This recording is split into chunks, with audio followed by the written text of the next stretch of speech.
Le charroi de bus atteint ses limites à Liège, comme ici, sur le boulevard d'Avroy, lieu de passage du tram. Certains redoutent ce changement futur, moi pas. Mais en tant que conseiller communal et député wallon, je peux comprendre leurs appréhensions. Pour que le projet de tram liégeois soit une réussite avant, pendant et après, nourrissons-nous de projets déjà aboutis. Allons voir à Reims.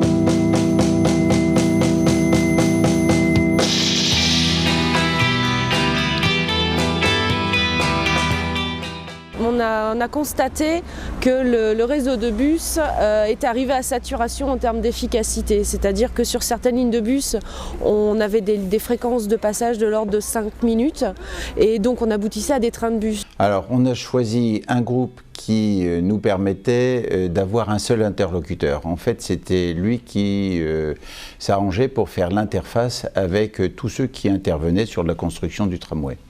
Et ça, c'était extrêmement important parce que si la collectivité avait eu à gérer l'ensemble des marchés, ça aurait été extrêmement difficile parce que on sait bien que pour être d'un langage courant, chacun se tire la bourre et puis c'est un peu difficile, ça ralentit, il y a des procédures administratives. Et au début d'un projet tram, les gens ont pris leurs habitudes de déplacement avec un système de bus et quand le tramway est arrivé, on est passé par une phase de concertation préalable et on est allé avec les élus au devant de la population pour leur présenter le projet et on était un peu 10 contre 240 000 personnes à peu près qui représentent la population de l'agglomération de Reims. Et puis au final, une fois que le projet a été construit, aujourd'hui la tendance s'est inversée complètement. Des gens qui ne seraient jamais montés dans un bus viennent dans un tramway.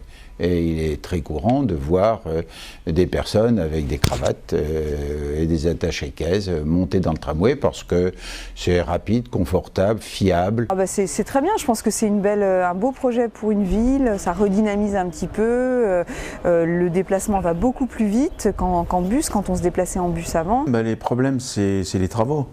Comme je disais tout à l'heure, il faudrait faire un tramway sans travaux. Mais ça n'existe pas, donc il faut compter qu'on a été impacté pendant au moins 2 ans et demi et ça impacte directement le chiffre d'affaires. Alors c'est vrai que la phase travaux est souvent contraignante puisque sur Reims on a compté jusqu'à 120 pelleteuses en même temps qui travaillaient sur les 11 km. Donc ça peut faire peur mais c'est des choses qu'on oublie très vite et lorsque le tramway est en service, eh bien on garde les bons côtés et on oublie ces phases qui ont toujours été un peu difficiles. Avant même le début des travaux, assez logiquement, le tramway a suscité beaucoup de questions et d'inquiétudes de la part des chefs d'entreprise, commerçants et autres activités. Plus de 300 entreprises ont pu là avoir très concrètement une indemnisation qui leur a permis de combler une partie de leurs problèmes de trésorerie liés directement aux travaux. Alors les difficultés rencontrées, parfois le manque d'anticipation, de savoir quand les routes allaient être fermées, parce que forcément on ne fait pas des travaux comme ça sans avoir des contraintes de fermeture de voies, etc. Parfois on était mal renseigné, ce qui faisait qu'on ne pouvait pas prévenir notre clientèle. Pour déjà réduire au maximum l'impact économique du chantier, il y a 3 règles qui s'imposent, c'est anticiper toutes les choses qui peuvent permettre une meilleure gestion de l'entreprise, les livraisons, les congés notamment, et tout ce qui est accès au magasin, et aussi bien sûr évidemment informer le chef d'entreprise de ce qui va se passer très concrètement au pied de son entreprise et communiquer le plus largement possible auprès de sa clientèle. Voilà, il faut une énorme présence terrain, il faut être en permanence auprès d'eux pour les accompagner dans ces phases difficiles.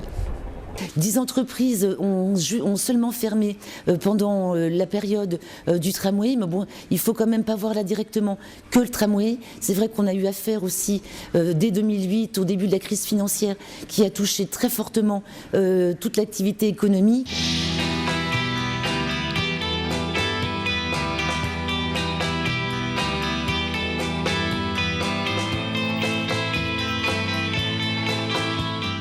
À la base, j'étais contre. Pourquoi ? Parce que je pensais que les bus suffisaient au début. Et puis aussi parce que je savais qu'ils allaient détruire pas mal d'arbres. Et donc par rapport à ça, j'étais pas tellement pour. Et puis les travaux allaient faire que beaucoup de magasins, ce qui s'est passé du reste à ce moment-là, qu'avant les bus c'était long, il fallait attendre 20 minutes. Là on a des trams toutes les 2 ou 3 minutes. C'est pratique pour aller au travail, pour les courses, pour ceux qui n'ont pas de voiture. Je prends toujours le tram. C'est plus rapide et on attend moins longtemps. J'étais pas tellement satisfait au départ, enfin pas emballé par un tramway à Reims, mais je dis que pour moi c'est un beau moyen de transport, c'est confortable et c'est beaucoup plus rapide et on subit moins les embouteillages. Et bien maintenant je suis ravie qu'il y ait un tram. Il y a quelqu'un qui a eu l'idée de faire un système de photos avant-après.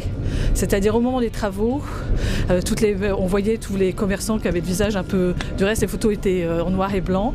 Et ensuite, après, une fois que le tram a été construit et que c'était terminé, où ils avaient retrouvé le sourire, parce que bon, par rapport au fait que finalement, pour eux, c'était devenu intéressant pour certains. On offre d'abord un bon système, et ensuite on régule les possibilités de stationnement pour que les gens abandonnent un peu leur voiture et montent dans le tramway.